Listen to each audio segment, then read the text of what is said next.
Chapter 2: Helping Others. There are a few things essential in an institution of this kind that I think it is well for you to keep ever before you. This institution does not exist for your education alone.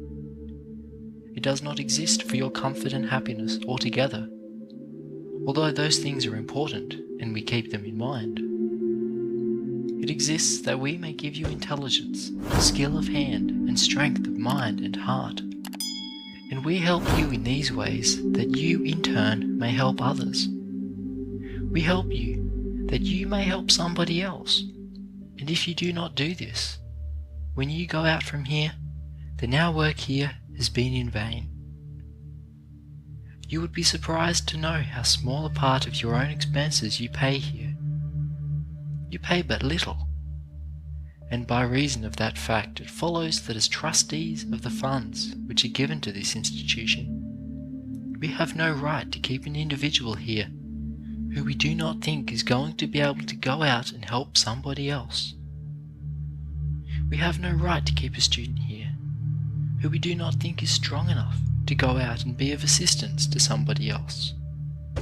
We are here for the purpose of educating you, that you may become strong, intelligent, and helpful.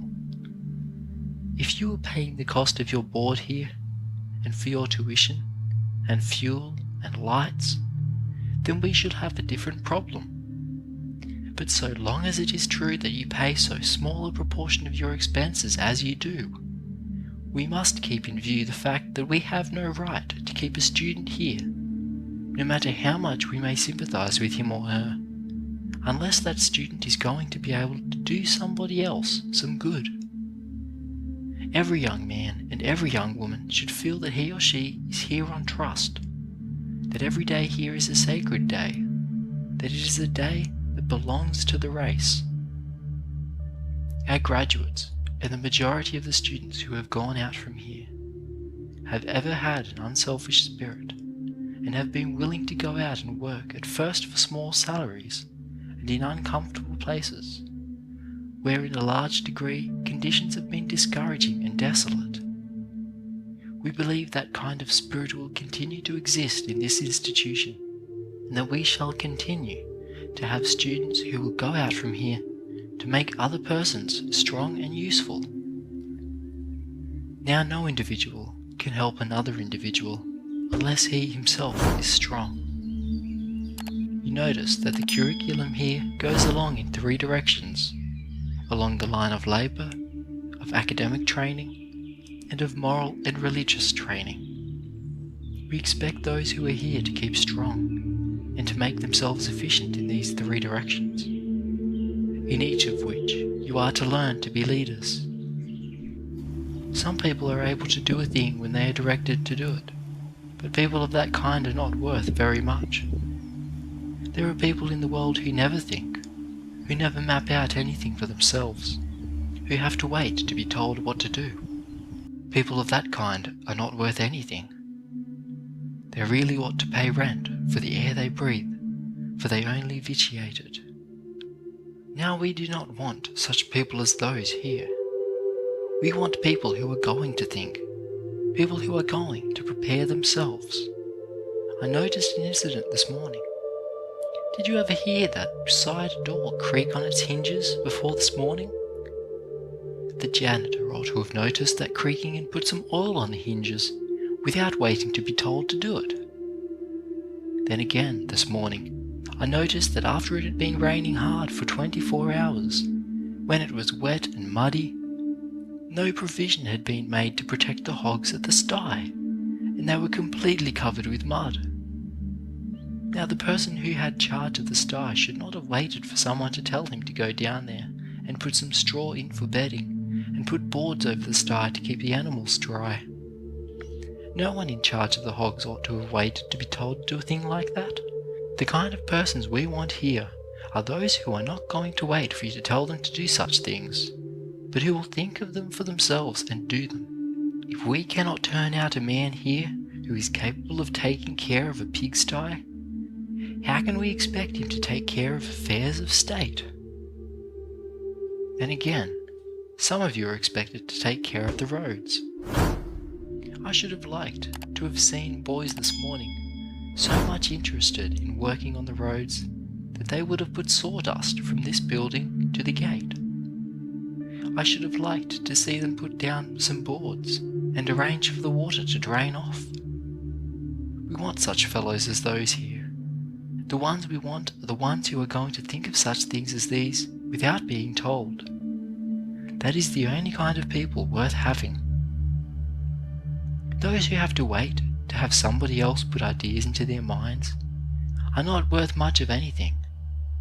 And, to be plain with you, we cannot have such people here. We want you to be thinkers, to be leaders.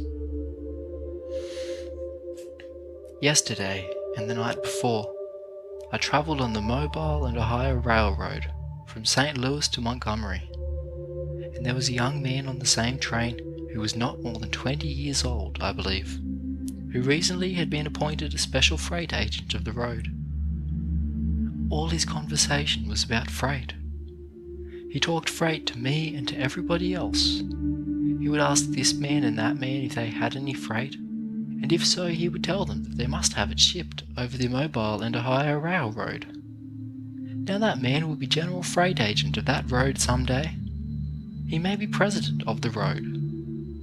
But suppose he had sat down and gone to sleep, and had waited for someone to come to him to inquire the best way to ship freight. Do you suppose he would ever have secured any freight to ship? Begin to think. If you cannot learn to think, why, you'll be of no use to yourself or anybody else. Every once in a while, about every 3 months, we have to go through the process of weeding out among the students. We are going to make that weeding out process stricter this year than ever before. We are compelled to get rid of every student here who is weak in mind, weak in morals, or weak in industry. We cannot keep a student here unless he counts for one. You must count one yourself. You eat for one, you drink for one, and you sleep for one. And so you will have to count for one if you are going to stay here. I want you to go out into the world, not to have an easy time, but to make sacrifices and to help somebody else.